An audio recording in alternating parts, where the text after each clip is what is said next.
Hello guys, एक बार फिर से आपका स्वागत है यहाँ पे।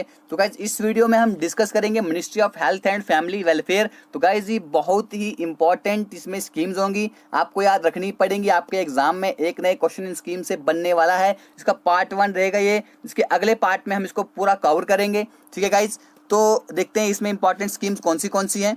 तो बढ़ते हैं आगे आज की वीडियो की तरफ।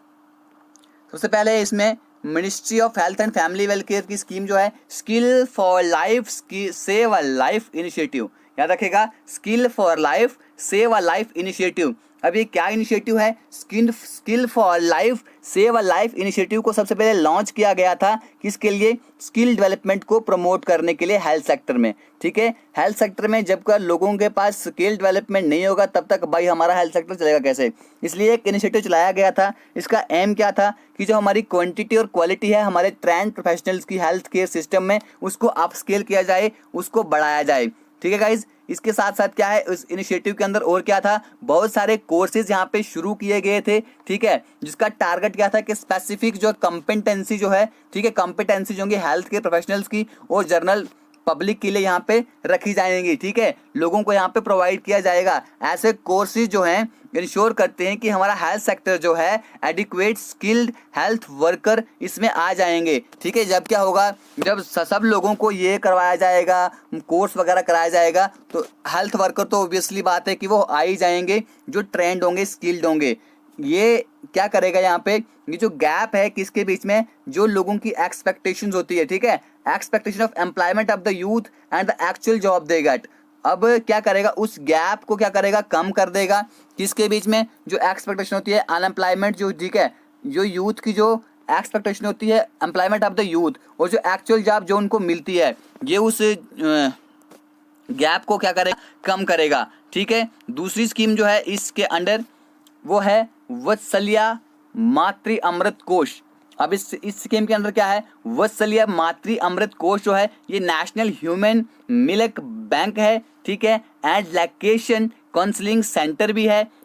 ठीक है, अब ये वत्सल्य मातृ अमृत कोष क्या है, ये नेशनल ह्यूमन मिल्क बैंक है और लैक्टेशन काउंसलिंग सेंटर है। इसको रिसेंटली इनॉग्रेट किया गया था।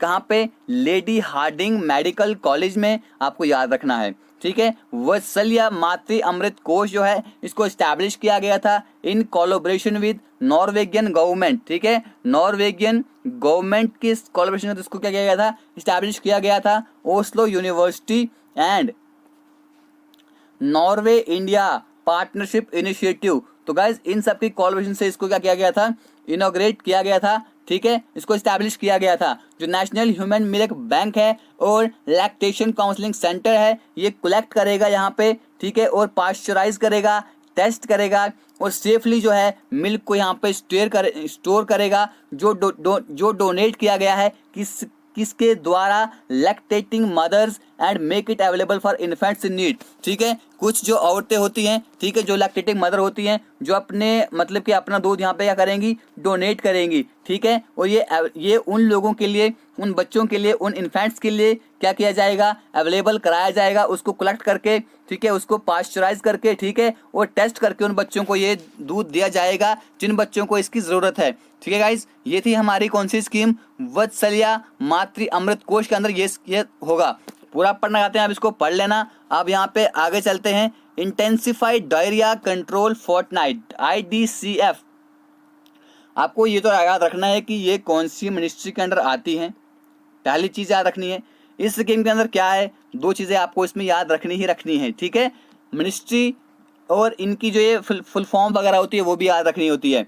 अब यहाँ पे क्या है, ministry of health and family welfare ने एक यहाँ पे इंटेंसिफाइड डायरिया कंट्रोल फोर्टनाइट यहाँ पे क्या किया, लॉन्च किया था in order to intensify efforts to reduce child death due to diarrhoea. अब जो बच्चे जिनकी डेथ डायरिया से होती है, ठीक है, अब इस स्कीम को इंटेंसिफाई करने के लिए, यानी कि जो हमारी जो कोशिशें उन लोगों की, उसको इंटेंसिव, उसको बढ़ाने के लिए, ताकि जो बच्चों की डेथ होती है डायरिया से वो कम से कम हो। अब यहाँ पे क्या है, ये मिनिस्ट्री जो है ये क्या करेगी, ये मिनिस्ट्री मोबिलाइज करेगी हेल्थ पर्सनल को, ठीक है, स्टेट गवर्नमेंट्स को और बाकी स्टेक होल्डर को, जिससे वो क्या करें, to prioritise investment in control of diarrhoea जिसमें क्या हो वो इसको प्रायोरिटाइज करेंगी, जिससे क्या होगा डायरिया पे कंट्रोल होगा। इसका मकसद ये भी है कि मास अवेयरनेस, ज़्यादा से ज़्यादा अवेयरनेस लोगों तक पहुंचानी है, ठीक है, मोस्ट इफेक्टिव और लो कॉस्ट डायरिया ट्रीटमेंट के बारे में, ठीक है। ये क्या है, ये कॉम्बिनेशन है ओरल रिहाइड्रेशन सॉल्ट ORS,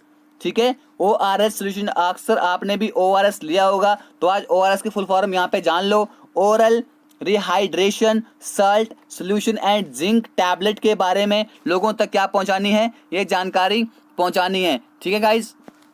अब यहाँ पे क्या है, ये फैसिलिटी कैसे दी जाएगी लोगों को, जो इंटेंसिफाइड कम्युनिटी अवेयरनेस कैंपेन चलाई जाएंगी हाइजीन और promotion of ORS and zinc therapy पे। ये हर एक स्टेट में होंगी, हर एक डिस्ट्रिक्ट में होंगी और हर एक विलेज लेवल पे होंगी। और आशा वर्कर को क्या दिया जाएगा, उसको दिया जाएगा कि वो सब बच्चों में ORS बांटें, ठीक है। ORS के पैकेट हर घर में बांटें। किनको, जो 5 साल के छोटे बच्चे हैं उनको ORS पैकेट बांटें, क्योंकि जिससे क्या हो, जो लोग डायरिया से जिनकी डेथ होती है वो डेथ कम हो जाए, ठीक है गाइज। ORS और जिंक जो ये कॉर्नर है, ये यहाँ कहाँ पे हो, ये हेल्थ केयर फैसिलिटी मिले और नॉन हेल्थ फैसिलिटीज मिले। अब आपको यहाँ पे याद रखना है, non health facility such as schools and anganwadi centres में भी मिले, ठीक है। नोट्स नहीं यहाँ पे, नॉन हेल्थ फैसिलिटी जो है कहाँ पर मिले, स्कूल एंड आंगनवाड़ी सेंटर्स में भी मुहैया होनी चाहिए, ठीक है गाइज। तो इसके बाद क्या है, हमारी जो अगली स्कीम है उसको पहले आप जान लीजिए कि डायरिया क्या होता है। Diarrhoea is caused by various viruses. Diarrhoea जो है बहुत सारे वायरसेस से होता है, ठीक है, बैक्टीरिया से और प्रोटोजोआ से होता है, जैसे कि लाइक रोटा वायरस, ई कोली एटसेट्रा। इन वायरस से डायरिया होता है। जो मेन रीजन होता है डायरिया अटैक के लिए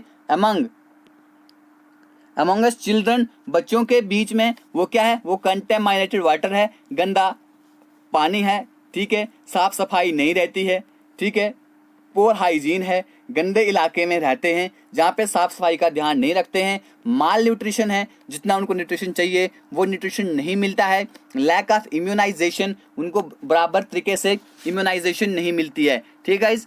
तो ये क्या होता है, इसे कहते हैं डायरिया। तो डायरिया, ये साइंस में भी आपको क्वेश्चन पूछा जा सकता है कि डायरिया किससे होता है। आपको याद रखना है कि कुछ वायरसेस, बैक्टीरिया और प्रोटोजोआ है, लाइक रोटा वायरस एंड ई कोली वगैरह, इन सब से डायरिया होता है, ठीक है गाइस। ये आपको याद रखना है, बाकी पढ़ना चाहते हैं तो PDF से पढ़ लेना, ठीक है। अब अगली स्कीम देखते हैं हमारी क्या है, मिशन परिवार विकास। 2017 को वर्ल्ड पॉपुलेशन डे के दिन ministry of health and family welfare ने क्या किया, मिशन परिवार विकास उन्होंने लॉन्च किया। तो ये क्या करेगा, ये फोकस करेगा 146 डिस्ट्रिक्ट को 7 स्टेट में, ठीक है, 7 स्टेट की 144 डिस्ट्रिक्ट में ये फोकस करेगा, with highest total fertility rate in the country, ठीक है, उनमें जहाँ पे टोटल फर्टिलिटी रेट जो है वो हाईएस्ट है। ये 146 डिस्ट्रिक्ट हैं जिनको आइडेंटिफाई किया गया है, किस बेस पे, टोटल फर्टिलिटी रेट पे और सर्विस डिलीवरी पे। किसके लिए, immediate and accelerated efforts to reach the replacement level fertility goal 2.1/225।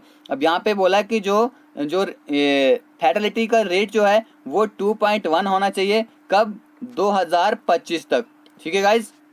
इतना आपको इस स्कीम में याद रखना है, मिशन परिवार विकास, ठीक है।